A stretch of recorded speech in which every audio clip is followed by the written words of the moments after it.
Hi, I'm Cary Furniss, Treasurer and Chief Financial Officer of the Kings Local School District. Today I want to take the opportunity to answer some questions and provide information regarding our upcoming 4.96 mil bond issue that will be decided on Tuesday, November 5th. Millage is a tax rate used to calculate local property taxes. Millage represents 1/1000th of property value. The 4.96 mil bond issue will generate revenue to pay back $89,975,000 of principal and interest. If the bonds sold today, the total principal and interest would be approximately $141 million. Coupled with the existing bond debt, the district's total principal and interest liability would be approximately $198 million.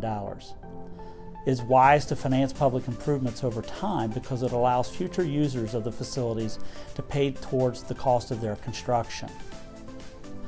Bond issues are for brick and mortar facilities, land, and furniture. An operating levy covers the day-to-day operations of the district, salaries, materials, and transportation. The bond issue length is 37 years, and it's a maximum maturity based on a conservative estimate. Once the bonds are sold, the final maturity will be determined along with the final tax rate. When a bond issue is calculated, an average millage rate is determined by Ohio Revised Code using tax values and interest rates to develop the estimate seen on the ballot. The three existing bond issues were approved for a collective rate of 9.67 mils. However, the district only collects 4.2 mils today. New construction since the passage of those bond issues, refunding and refinancing opportunities have been taken advantage of, and that's responsible for the lower tax rate. It is expected new construction, conservative estimates in determining the millage, will see the rate drop over time if this issue passes. Keep in mind, a bond issue can only build space for growing enrollment. An operating levy is the funding mechanism used to hire the teachers and to provide those services when the facilities are complete. The last operating levy was in 2016, and the district committed that it would last 3 to 4 years. The current 5-year forecast projects the 2016 levy will last 5 to 6 years, and a new operating levy will be necessary in 2021 or 2022. The Ohio Facility Construction Commission, also known as the OFCC, was also considered as part of the long-range planning team's work. Growing districts like Kings and Lakota historically have chosen not to partner with the OFCC. The reason being is the requirements of the OFCC cost more than the credit received back from the state of Ohio.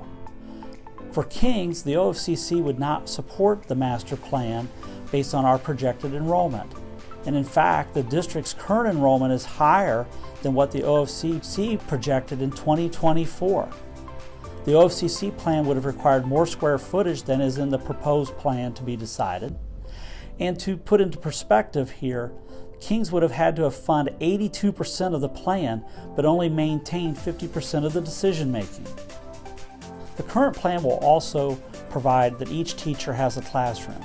Currently, there are several teachers throughout the district that work off carts and travel from room to room each period. It will also leave additional rooms to accommodate growth. Operationally, the district is forecasting 5 additional teaching positions per year. Questions also come up why there are no enrollment projections between 2028. The decision insight firm as well as OFCC limit their projections to only 10 years based off the inaccuracy that can occur over longer time periods. If the issue isn't successful, in the short term the district will continue to add modular classrooms as needed and increase class sizes in the existing rooms.